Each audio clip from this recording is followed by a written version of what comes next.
नमस्कार, कैसे हैं आप सब। उम्मीद करते हैं बढ़िया होंगे। स्वागत है आप सभी का आज के इस खास क्लास में। आप सभी को बताएं तो आज का वीडियो क्लास 9th वालों के लिए खास कर रहेगा, क्योंकि आज के इस वीडियो हम लोग जीव विज्ञान क्लास 9th बायोलॉजी जीव विज्ञान के अध्याय 5 जिसका नाम है खाद्य संसाधन एवं पौधे। खाद्य संसाधन एवं पौधे बात करते हुए भारतीय भवन का चैप्टर है। भारतीय भवन क्लास 9th बायोलॉजी का अध्याय 5 रहेगा, ठीक है। इसके पहले हमने अति लघु उत्तरीय प्रश्नों का उत्तर देख लिए हैं, ठीक है ना। पार्ट 1 में देख चुके हैं, या इस चैप्टर का पार्ट 2 रहेगा और इस चैप्टर में हम लोग इस पार्ट में लघु उत्तरीय प्रश्नों का आंसर देखेंगे। काफ़ी आसान भाषा में एक एक आंसर आपको हम बताएंगे ताकि एक एक डाउट क्लियर हो, आपका कहीं से कोई दिक्कत न रहे। चलिए, पहला प्रश्न आपको नज़र आ रहा होगा, आप साथ में अपना बुक ले लीजिएगा ताकि क्वेश्चन थोड़ा सा डिम हो गया है, आपको प्रॉपर नहीं दिख रहा होगा, लेकिन प्रयास करिए, क्वेश्चन दिख रहा है मतलब काम चल जाएगा। आप थोड़ा सा कलर डिसमैच हो गया है, इसके लिए हम क्षमा चाहेंगे आप सभी से। देखिए, पहला क्वेश्चन, अनाजों के उत्पादन बढ़ाने की क्या आवश्यकता होती है। आप लोग बुक ले लीजिएगा, बुक में से क्वेश्चन लिख के आंसर लिख लीजिएगा, कोई दिक्कत नहीं है। तो अनाजों के उत्पादन बढ़ाने की क्या आवश्यकता होती है, तो आपको बोलना है बढ़ती जनसंख्या की खाद्य जरूरतों को पूरा करने के लिए अनाजों का उत्पादन बढ़ाना आवश्यक है। इससे भूखमरी और कुपोषण को रोका जा सकता है। इससे भूखमरी और कुपोषण को रोका जा सकता है, समझ में आ रहा है ना। अगर इसको हम नहीं बढ़ाएंगे तो भूखमरी और कुपोषण की समस्या आ सकती है, क्योंकि दिन प्रतिदिन जनसंख्या काफ़ी बढ़ रही है, ठीक है। दूसरा प्रश्न है, मौसम के आधार पर फसल कितने प्रकार के होते हैं। तो मौसम के आधार पर फसल 2 प्रकार के होते हैं। मौसम के आधार पर फसल कितने प्रकार के होते हैं, 2 प्रकार के होते हैं। कौन कौन? खरीफ फसल और एक होता है आपका रबी फसल। खरीफ फसल, रबी फसल। खरीफ फसल को वर्षा ऋतु में बोया जाता है, रबी फसल को शीत ऋतु में बोया जाता है, ये आपको याद रखना है। खरीफ फसल को किस ऋतु में? वर्षा ऋतु में। रबी फसल को शीत ऋतु में। समझ में गया ना। कितने प्रकार के होते हैं? 2 प्रकार के फसल होते हैं, ठीक है, मौसम के आधार पर। आगे बढ़ेंगे तो मिलेगा 3 नंबर प्रश्न। बात करें सभी के सभी प्रश्न 2 अंक के आपकी परीक्षा में आएंगे। कितने अंक के लघु उत्तरीय प्रश्न कितने अंक के आते हैं? आप बोलिएगा सर लघु उत्तरीय प्रश्न सर 2 अंक के आते हैं। बिल्कुल 2 अंक के ये प्रश्न आपके एग्जाम में आने वाले हैं। तो 2 अंक के प्रश्न हैं, तो इसको बढ़िया से थोड़ा नोट करिएगा और रिवीजन कर लीजिएगा ताकि आपको याद हो जाए। क्योंकि इसको याद नहीं किया था, बस रिवीजन करते रहिए, ऑटोमेटिक आपको याद रहेगा। कोई रटना उठना काम इसमें नहीं करना है। देखिए, समुन्नत किस्मों के एक मुख्य गुण एवं एक मुख्य दोष को लिखें। एक मुख्य दोष को लिखें, तो आपको बोलना है मुख्य गुण में ये अधिक उपज देते हैं, पहला। एक अधिक उपज देते हैं, पहला गुण हो गया। दूसरा मुख्य दोष में इन्हें अधिक उर्वरक और जल की जरूरत होती है। इन्हें अधिक उर्वरक और जल की क्या होती है? जरूरत होती है, ठीक है। आगे 4 नंबर प्रश्न है, संकरण के लिए किस प्रकार के जनकों का चयन किया जाता है। संकरण के लिए किस प्रकार के जनकों का चयन किया जाता है, तो आपको याद रखना है ऐसे जनकों का चयन किया जाता है जिसमें रोग प्रतिरोधकता, अधिक उत्पादन और गुणवत्ता जैसे अच्छे गुण होते हैं। और गुणवत्ता जैसे क्या होते हैं? अच्छे गुण होते हैं। समझ में आ रहा है ना। ऐसे जनकों का चयन किया जाता है जिसमें रोग प्रतिरोधकता, अधिक उत्पादन और गुणवत्ता जैसे क्या होते हैं? अच्छे गुण होते हैं, ठीक है। ये रहा 4 नंबर प्रश्न। आगे बढ़ेंगे तो मिलेगा आपको 5 नंबर प्रश्न, बृहद पोषक क्या है, इन्हें बृहद पोषक क्यों कहा जाता है। बृहद पोषक क्या है, ठीक है ना। बृहद पोषक क्या है, इन्हें बृहद पोषक क्यों कहा जाता है। देखिए, कह कि वे पोषक तत्व जो पौधों को अधिक मात्रा में चाहिए, वे पोषक तत्व जो पौधों क्या चाहिए? अधिक मात्रा में चाहिए, उन्हें बृहद पोषक कहते हैं। जैसे नाइट्रोजन, फास्फोरस, पोटेशियम। यानी अब बृहद पोषक जब भी आएगा तो वैसे पोषक तत्व जो पौधों को अधिक मात्रा में चाहिए उसे बृहद कहेंगे, और इसी में आंशिक आ जाएगा तो जो पौधों को कम मात्रा में चाहिए उसे आंशिक पोषक तत्व कहेंगे। और बृहद में क्या क्या आ जाएगा? नाइट्रोजन, फास्फोरस और पोटेशियम, ये हमारे बृहद पोषक तत्व है, ठीक है। आगे 6 नंबर प्रश्न है, पौधे अपना पोषक किस प्रकार प्राप्त करते हैं। पौधे अपना पोषक किस प्रकार प्राप्त करते हैं, तो आपको बोलना है पौधे जड़ों के माध्यम से मिट्टी से जल और उसमें घुले पोषक तत्वों को अवशोषित करते हैं।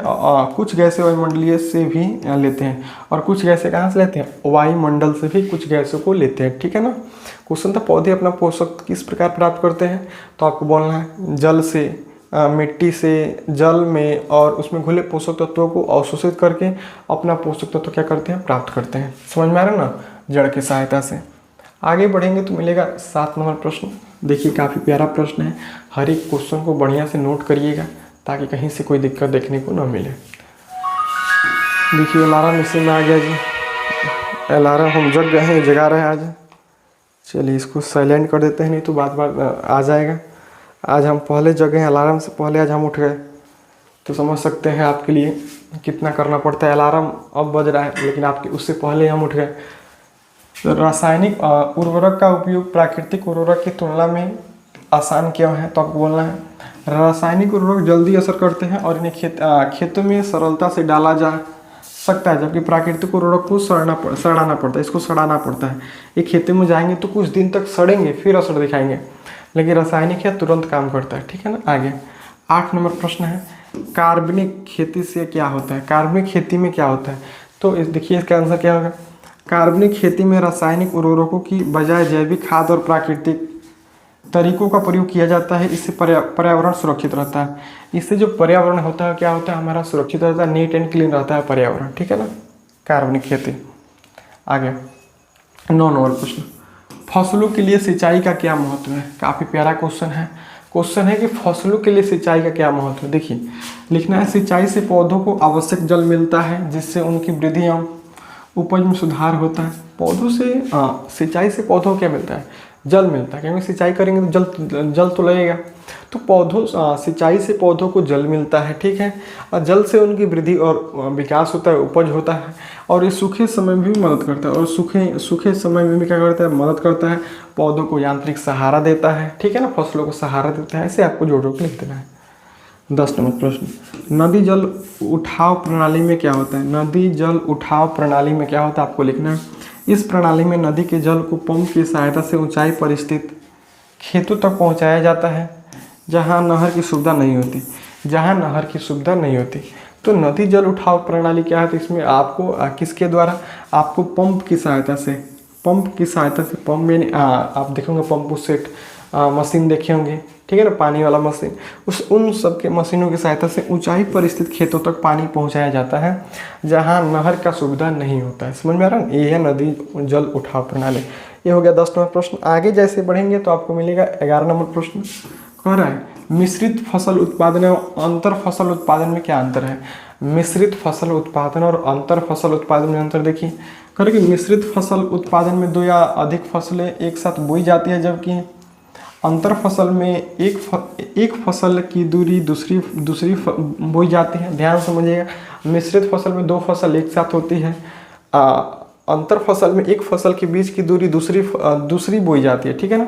मतलब एक फसल काफ़ी दूर पर, इसमें देखिए मिश्रित फसल उत्पादन में 2 या अधिक फसलें एक साथ बोई जाती है, इसमें 2 या 2 से अधिक फसलों को एकदम मिक्स करके बो दिया जाता है, जबकि अंतर फसल में ऐसा नहीं होता है। फसलों की दूरी क्या होती है, समान दूर पर होती है, ठीक है ना।